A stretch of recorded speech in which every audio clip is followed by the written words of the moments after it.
into your life. Uenda unawalea watoto wako namna fulani. Maybe you raise your children in a certain way. Hebu tamani watoto wamjue Mungu. Just wish for those children to know the Lord. Tamani uzao wako mjue Mungu. Wish your offspring to know the Lord. Tamani nyumba yako imjue Mungu. Wish for your house and family to know the Lord. Mama unanisikiza sasa hivi? The woman that you listen to me right now. Tamani nyumba yako imjue Mungu. Wish for your life to know the Lord. Tamani kazini kwako mjue Mungu. Wish to your workplace to know the Lord. Mtu mmoja akasema, One person said, Bwana funua neema yako. Lord, manifest your grace. Familia yangu ikujue wewe. For my family to know you. Bwana fungua neema yako. Open your grace. Uzao wangu kujue For wewe. my offspring to know you. Tamani sana kuwa mtu wa ibada. Wish more to be a person of service. Nitaka nikwambie kitu kimoja. I want to tell you one thing. Watu wote ambao Mungu amekuwa akiwajibu maombi yao. Most people who they answered their prayers. Moja. One. Wamekuwa wakitamani wakijua nguvu ya ibada. They knew upon the power of worship. Lakini mbili. But two. Wametambua katika mahusiano yao kati yao na Mungu. They knew upon their relationship between them and God. But three. Wametambua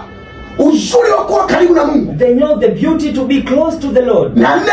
And four. Wametambua nguvu ya uvumilivu katika kusubiri Mungu aweze kutenda juu ya maisha yao. They know that power of endurance and consistency upon answering the prayer. Hakuna aliyejibiwa na Mungu. No one who was answered Kama by the Lord. kutambua mambo haya manne. If he didn't know these four things. Kama kuelewa mambo haya manne. If he did not understand these four Huwa ni things. kijana umekuwa ukipambana vya kutosha. If you are youth having trouble in Na your life. wala kuna majibu. And you don't see any kind of answer. Wala kuna matokeo. You don't see any kind of Umekuwa impact. ukifanya kazi miaka 10 sasa. You have efforts in your work for 10 Lakini years. hakuna ulichofanikiwa. But there is anything you have not Umekuwa ni success. mtu wa hasara kuliko You faida. have been a person of losses more than the profits. Je, unategemea Mungu anaweza kusaidia kwa namna gani? Do you expect how the Lord could help you in Kama what kind of mahusiano yako way? wewe na Mungu hayaeleweki. If your connection or relationship between you and the Lord is not stable, Mungu ametupa neema ya kipekee sana. and the Lord has given us that